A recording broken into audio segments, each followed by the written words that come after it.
Voici quelques faits sur lesquels nous, musulmans, devons réfléchir. L'intellect humain est une bénédiction à avoir et nous devons l'utiliser de manière appropriée et ne pas nous laisser tromper par quiconque et vice-versa. Tarek Mehenna, qu'Allah subhanahu wa ta'ala lui fasse miséricorde et le libère, a très bien écrit sur ce sujet et c'est quelque chose dont nous devons être conscients, en particulier dans nos situations, à notre époque.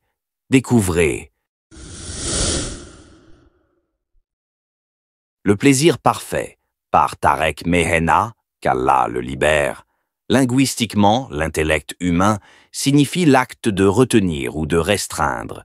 Le prix du sang est appelé l'intellect humain, parce qu'il empêche la famille de la victime de se venger.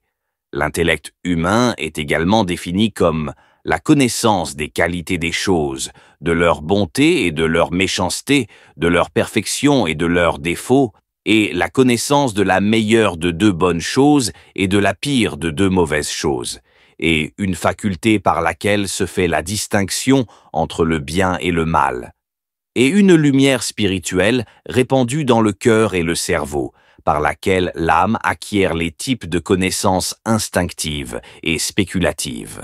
Ainsi, votre intellect est appelé al-aqlu, parce qu'il vous empêche de faire ce qui n'est pas approprié ou convenable.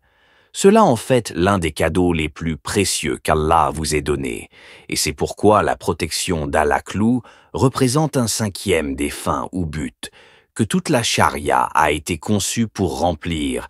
Par exemple, une personne devient passible d'une raclée physique en public pour avoir goûté ne serait-ce qu'une seule goutte d'alcool. De même, un cinquième de l'apport en oxygène du corps est utilisé par le cerveau. La partie la plus grande et la plus complexe du cerveau est le cerveau lui-même, qui contrôle les pensées et l'apprentissage, c'est-à-dire le aqlu. Il y a près de 8 siècles, Ibn Taymiyyah a écrit que on dit que le aqlu est le cerveau, comme l'ont déclaré de nombreux médecins. Cela a également été déclaré par l'imam Ahmad. Un certain nombre de ses étudiants ont dit que le aqlu est enraciné dans le cœur et qu'il se déplace vers le cerveau en mûrissant. Il est plus probable que les pensées et les idées soient enracinées dans le cerveau, la volonté est enracinée dans le cœur et l'âme est connectée aux deux. Je prends le relais. C'est le aqlu qui a fait d'Ibn Taymiyyah ce qu'il était. Ce qui le différenciait des autres n'était pas ce qu'il savait, mais la façon dont il prenait ce qu'il savait et utilisait son aqlu pour relier les points et mettre chaque élément de connaissance à sa place. Quiconque veut lui ressembler et aider à faire revivre la Ummah, la communauté musulmane, doit équilibrer ce qu'il sait avec le aqlu pour savoir quoi faire avec ce qu'il sait.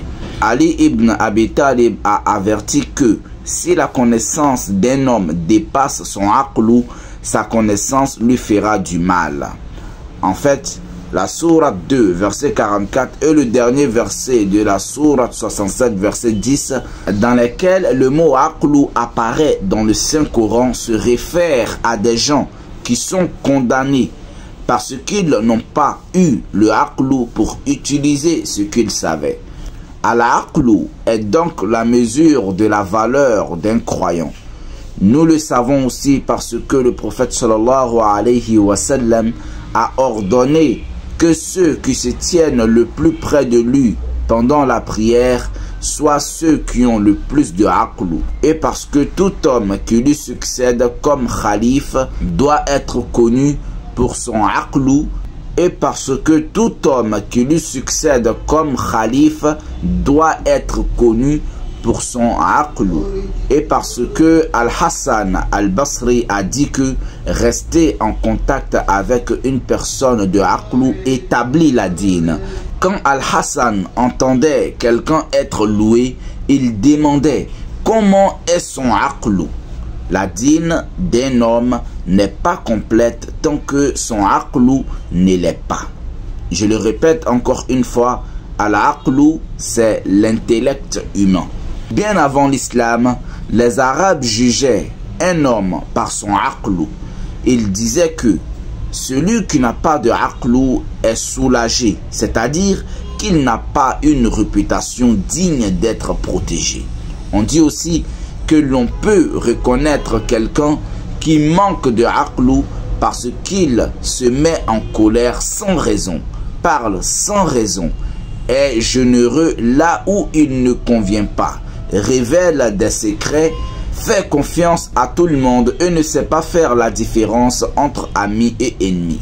Cela se produit aussi souvent en dehors de la prison qu'à l'intérieur. Je vois souvent des gens faire confiance à ceux qu'ils pensent être des amis.